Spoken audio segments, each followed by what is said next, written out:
ناظرین السلام علیکم۔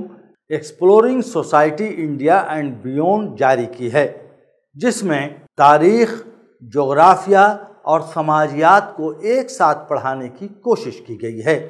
اس کتاب میں مغل دور کے حوالے سے پیش کیے گئے مواد پر خاصا تنازع کھڑا ہو چکا ہے۔ اس میں بابر کو ظالم اور سنگ دل فاتح قرار دیا گیا ہے، اکبر کے عہد کو ظلم اور رواداری کا مرکب کہا گیا ہے، اورنگزیب پر مندروں اور گرودواروں کی تباہی کا الزام عائد کیا گیا ہے۔ پورے مغلیہ دور کو مذہبی عدم رواداری کی کئی مثالوں سے بھرپور دور کے طور پر پیش کیا گیا ہے۔ تبدیلی کی نوعیت کچھ اس طرح ہے۔ پہلے پرانے نصاب میں جماعت ششم میں قدیم، جماعت ہفتم میں قرون وسطیٰ اور ہشتم میں جدید تاریخ پڑھائی جاتی تھی۔ اب یہ ترتیب بدل دی گئی ہے۔ دہلی سلطنت، مغل سلطنت اور مراٹھوں کو صرف جماعت ہشتم میں پڑھایا جائے گا۔ کتاب میں اس کے مندرجات کو جواز بخشنے کے لیے یہ خصوصی نوٹ بھی شامل کیا گیا ہے کہ ماضی کے واقعات کے لیے آج کسی کو ذمہ دار نہ ٹھہرایا جائے۔ NCERT کا دعویٰ ہے کہ تمام مواد معروف اور مستند تاریخی ذرائع پر مبنی ہے اور اس کا مقصد طلباء میں ہمہ جہتی تنقیدی فہم پیدا کرنا ہے۔ ماہرین اور ناقدین کی رائے، مشہور مورخ S. عرفان حبیب نے اسے سیاسی تاریخ نویسی کا حصہ قرار دیا ہے۔ دہلی یونیورسٹی کے پروفیسر اپوروانند کا کہنا ہے کہ یہ تبدیلیاں ہندو قوم پرست تاریخ نویسی کا نمونہ ہیں۔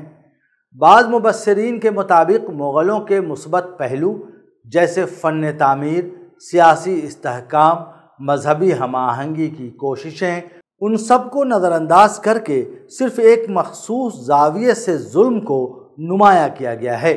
NCERT کا کہنا ہے کہ یہ تبدیلیاں NEP 2020 کے ویژن کے مطابق ہیں، اور یہ کہ نصاب کو حقیقت پر مبنی، متوازن اور سیکھنے کے قابل بنانے کے لیے ترتیب دیا گیا ہے۔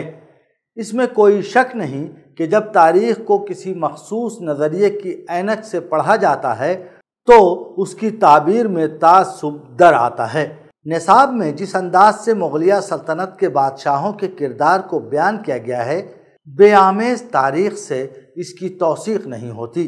البتہ ان مورخین کے نقطہ نظر کی بھرپور عکاسی ضرور ہوتی ہے جو تاریخ کو کٹر ہندووادی نظریے سے بیان کرتے ہیں، جس کے نتیجے میں تاریخ کی ایک مسخ شدہ یکرخی اور اشتعال انگیز تصویر ابھر کر سامنے آتی ہے۔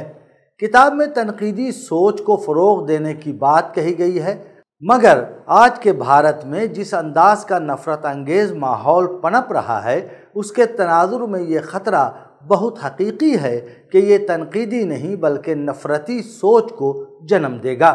بھارت جیسے تکثیری معاشرے میں جہاں مختلف مذہب و طبقات سے تعلق رکھنے والے طلباء ایک ساتھ تعلیم حاصل کرتے ہیں، وہاں اگر تاریخ کو تعصب کے ساتھ پڑھایا جائے اور مسلم حکمرانوں کو مسلسل ظالم اور متعصب انداز میں پیش کیا جائے تو اس سے صرف ایک منفی شبیہ ہی تشکیل پاتی ہے، جو نہ صرف طلباء کے ذہن کو مسموم کرتی ہے بلکہ سماجی ہم آہنگی اور قومی یکجہتی کے لیے بھی ایک خطرہ بن سکتی ہے۔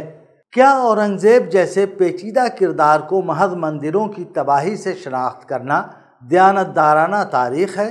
کیا اکبر جیسے بادشاہ کو، جس نے دین الہی اور صلح کل کی پالیسی اختیار کی، ظلم سے جوڑنا انصاف ہے؟ کیا طلباء کو جذباتی اور غیر منصفانہ بیانیہ دے کر علمی تجزیہ یا مکالمے کی فضا ممکن ہے؟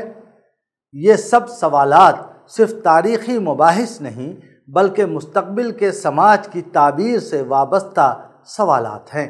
NCERT کی کتاب میں کی گئی حالیہ تبدیلیاں محض نصابی رد و بدل نہیں بلکہ یہ بھارت میں جاری نظریاتی کشمکش کا مظہر ہیں۔ تعلیم وہ ستون ہے جو قوم کے ذہن اور ضمیر کو تشکیل دیتا ہے۔ اگر اس میں تعصب، نفرت اور مخصوص بیانیے کا زہر شامل کر دیا جائے تو مستقبل کی نسلیں صرف غیر متوازن نہیں، انتہا پسندی کے راستے پر بھی گامزن ہو سکتی ہیں۔ اس وقت ضرورت اس امر کی ہے کہ تاریخ کو کلی تناظر میں دلائل کے ساتھ اور بغیر نظریاتی چشمہ پہن کر پڑھایا جائے، کیونکہ طلباء کو علم چاہیے، تعصب نہیں۔